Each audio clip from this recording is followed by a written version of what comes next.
Hi, I'm Carol Angela Davis. This is Tuesday. It's August 16th, 2011. This is your reality news check coming to you via Skype. We begin with news of presidential candidate Rick Perry. His donors are sucking up the welfare like you would not believe it.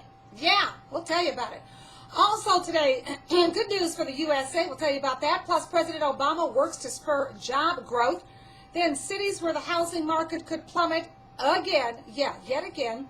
Then Warren Buffett says it's time to stop coddling the billionaires. You tax us, please. If somebody, please listen.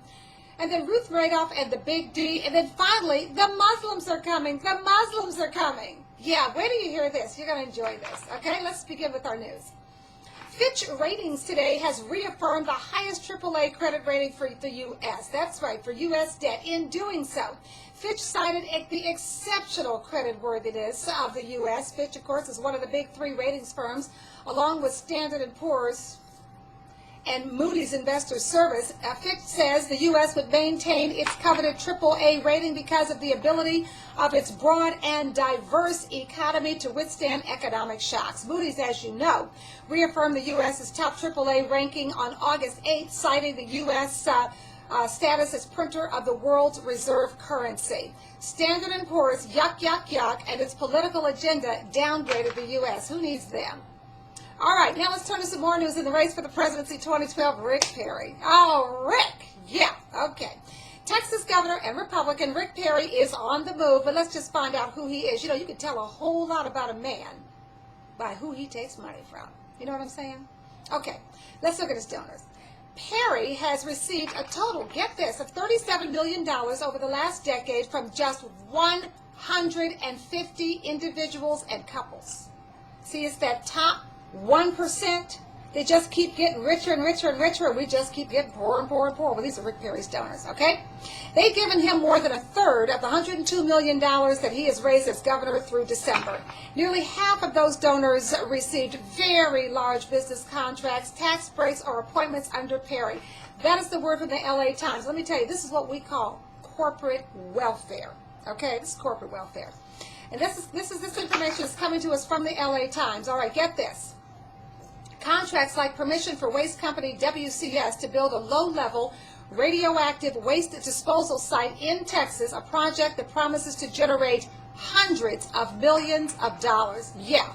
Early in his administration, Perry signed a controversial law allowing a private company to build such a facility in Texas. Now, after spending 3 years reviewing WCS's proposal, a team of geologists and engineers concluded in 2007 that guess what? A water table was as close as 14 feet to the bottom of the proposed site, and they said groundwater was likely to intrude into the disposal unit. So let me tell you something. If groundwater is coming in, that groundwater, once it comes into the disposal units and gets contaminated, guess what? That groundwater is going out. Where do you think it's going? Back into the groundwater system and ultimately to us, okay? But, so the team recommended that license be denied, but that did not stop Rick Perry, and that did not stop him from moving that project forward. Yes, sirree, Bob. Okay. Now, let's look at another donor. That would be auto bigwig B.J. Red McCombs. He's the primary financial backer for a Formula One racetrack to be built near Austin, Texas. The state has pledged $25 million. Yeah, you heard me. I'm going to stop right in the middle of that. $25 million big buckaroos in subsidies to support the project. That's not welfare, nothing is. See, you got to understand something. When you get your Social Security, or you get a check or some kind of medical, whatever you get, SSI, disability, whatever, that is called an entitlement program, and that is akin, and if you listen to the Republicans, that is akin to welfare. It's an entitlement program, okay? When they get the money, it's a subsidy. So how much are they going to get? They're going to get $25 million a year. Do you know what you can do with that money? Do you know what? That money's not going to the school system. That money's not buying any textbooks. That's not going to the lunch program for the poor children. It's not going into the roads and the infrastructure of the bridges. No, that money, $25 million a year, you betcha, is going for a Formula One racetrack. That's Governor Rick Perry. Do you really want to be bothered with him? Then there's the engineering firm of James Dannenbaum, which got multiple transportation contracts from the state. Dannenbaum got appointed to a coveted post on the University of Texas Board of Regents. Then there's Joe Sanderson. What a guy. Joe Sanderson got a $500,000 grant. See, again, welfare to you, entitlement to you, Social Security to you, SSI, all with a negative cast on it to you, but to them, it's a grant. It's just a grant. They don't have to pay it back. $500,000 grant. You betcha, Bob, what you could do with that money. From a state business incentive fund. Now, what if some of these small businesses in these little neighborhoods could get even up $10,000? You could give 50 of them $10,000 and they could actually employ neighborhood people. There's a new concept, but that is not the Republican agenda. All right, he's going to, that $500,000 grant, he's going to get that he got from a state business incentive fund. He's going to open a chicken hatchery and processing plant in Waco. Translation, minimum wage jobs if they're lucky. Now, since his 1998 candidacy to be George W. Bush's lieutenant governor, you're not going to believe this, Perry has raked in $117,091,642 in campaign contributions. He is raking in the cash. The top contributor is the oil and gas industry. Big Oil has given Rick Perry $11 million, and that is according to the National Institute on Money in State Politics. We want you to know the top oil company contributions include $189,000 from ExxonMobil, $147,000 from Valero Energy, and $116,000 from Koch Industries. What do we think about Rick Perry? Well, here's what former President Bill Clinton said about him. He said Texas Governor Rick Perry is a good-looking rascal. And I think rascal is the operative word there.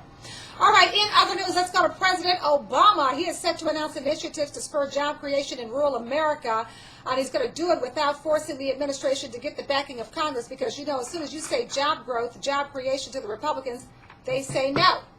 All right, now unemployment is at 9%, but the Republicans are already lining up against any possible stimulus package because God forbid they should create a job, because God forbid you should be working. You might also, you then might think about the fact that things could actually get better for you, and you might really start thinking. But anyway, the president's job package does have an SBA portion. It's going to double an effort that has already created an estimated 250,000 jobs since 2009.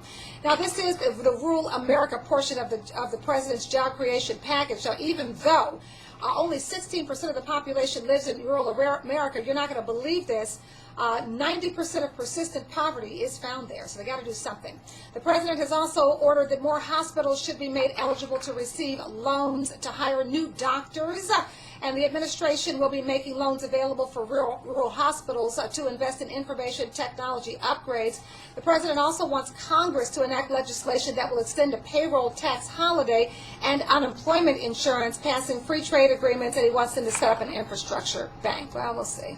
You know, the Republicans aren't going to do a darn thing. In business news, as bad as the real estate market is, can you believe that it could get worse? It could drop even more. It could drop another 10% by 2012 in the following 10 cities, and this is according to 24/7 Wall Street.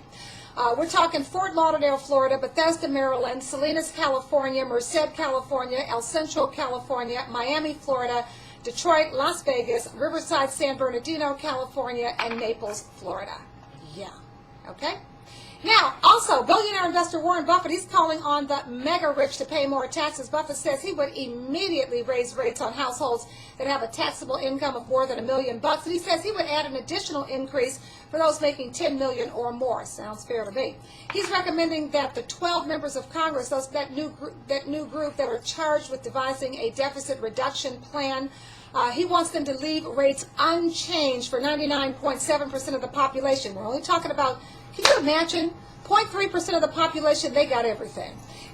Buffett says, my friends and I have been coddled long enough by billionaire-friendly Congress. It's time for our government to get serious about shared sacrifice. Thank you, Warren Buffett.